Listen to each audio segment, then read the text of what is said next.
இன்றைக்கி ஒரு முட்டைக்கோஸ் வச்சு மஞ்சூரியன் எப்படி பண்ணலான்னு பார்க்கலாங்க. அதுக்கு ஒரு 1/2 முட்டைக்கோஸை ஸ்லைஸாக கட் பண்ணி வச்சுருக்கிறேன். அது கூட சில்லி பவுடர், மிளகுத்தூள், தேவையான அளவு உப்பு, இது எல்லாத்தையும் ஆட் பண்ணி தண்ணி சேர்க்காமல் எல்லாத்தையும் நல்லா மிக்ஸ் பண்ணி விட்ருங்க. தண்ணி ஆட் பண்ண வேண்டாம், முட்டைக்கோஸ்லேருந்து தண்ணி விடும், அதனால் தண்ணி எதுவும் ஆட் பண்ண வேண்டாம்.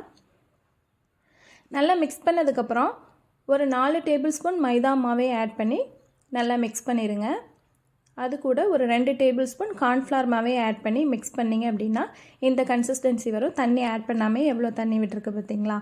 இந்த கன்சிஸ்டன்சி வந்ததுக்கப்புறம் அதை குட்டி குட்டி பால்ஸாக உருட்டி வச்சுக்கோங்க. இப்போ ஒரு கடாயில் ஆயில் ஊற்றிட்டு நம்ம உருட்டி வச்சுருக்கோம் இல்லையா அந்த குட்டி பால்ஸ், அதை எல்லாத்தையும் போட்டு நல்லா ஃப்ரை பண்ணி எடுத்துருங்க. இதை சில்லியாக சாப்பிட்றதுக்கும் டேஸ்ட்டாக இருக்கும். இப்போது ஒரு 2 பல் பூண்டு, கொஞ்சம் இஞ்சி, ஒரு பெரிய வெங்காயம் அதை குட்டியாக சாப் பண்ணி வச்சுருக்கிறேன்.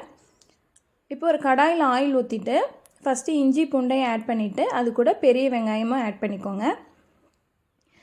வெங்காயத்தை நல்லா வதக்கி விட்ருங்க.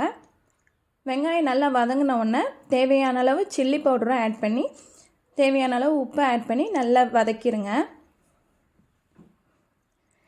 எல்லாம் வதக்குனதுக்கப்புறம் ஒரு 2 மூடி சோயா சாஸ் ஆட் பண்ணியிருக்கிறேன். 4 மூடி டொமேட்டோ சாஸ் ஆட் பண்ணியிருக்கிறேன். எல்லாத்தையும் ஆட் பண்ணி நல்லா கிண்டி விட்டுருங்க. இப்போ ஒரு ஸ்பூன் கார்ன்ஃப்ளவர் மாவை தண்ணியில் கரைச்சி அதையும் அது கூட ஆட் பண்ணிடுங்க. ஆட் பண்ணி நல்லா கிண்டி விட்டீங்க அப்படின்னா நல்லா கொதிக்கும் போது கொஞ்சம் கெட்டியான பக்குவத்துக்கு வரும். அந்த டைமில் கொஞ்சோண்டு சுகரும் ஆட் பண்ணி கிண்டி விட்டுருங்க.